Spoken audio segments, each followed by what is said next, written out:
Vamos a hablar sobre el último concepto que nos queda sobre relaciones de equivalencia, el conjunto cociente. Vamos a dar primero, de nuevo, una idea sobre qué es el conjunto cociente. Sabemos que una relación de equivalencia R define una partición en X. Divide a todos los elementos de X y los clasifica en cajones. Por ejemplo, podemos pensar que si X es todo este rectángulo, una relación de equivalencia define estas 5 clases de equivalencia. Cada clase de equivalencia distinta es un cajón que tiene elementos de X. Bueno, pues el conjunto cociente es un conjunto que tiene por elementos los cajones. En este caso sería la clase de X1, la clase de X2, hasta la clase de X5. El conjunto cociente no ve qué elementos hay dentro de los cajones, solo ve los cajones en sí. Para él, un cajón es un elemento completo, con todo lo que va dentro, sin ver lo que hay. Vamos a definir formalmente qué es el conjunto cociente, que no es más que esto. Sea X un conjunto y sea R una relación de equivalencia definida en él. El conjunto cociente es el conjunto cuyos elementos son las clases de equivalencia que define R en X. El conjunto cociente se escribe así: X cociente con R. Esto es el conjunto cociente de X por la relación R. Y es el conjunto de las clases de equivalencia de X para cada X en el conjunto. Vamos a viajar un poco hacia atrás al ejemplo con el que hemos estado trabajando hasta ahora.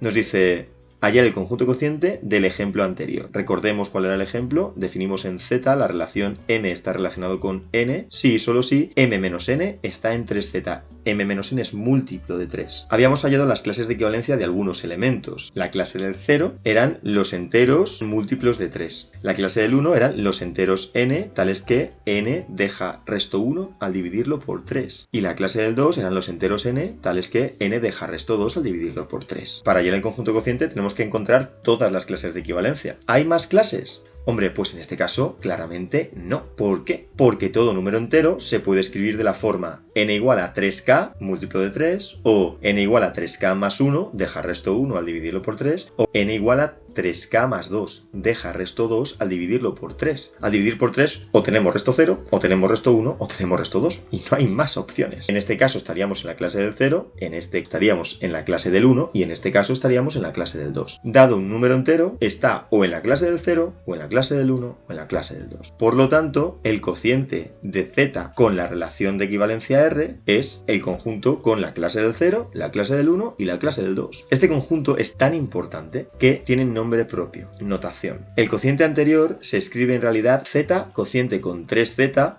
porque 3Z es el conjunto que hemos elegido para definir la relación de equivalencia, y se llaman los enteros módulo 3. He dicho que este conjunto es importante, y es tan importante porque es la base de la teoría de números.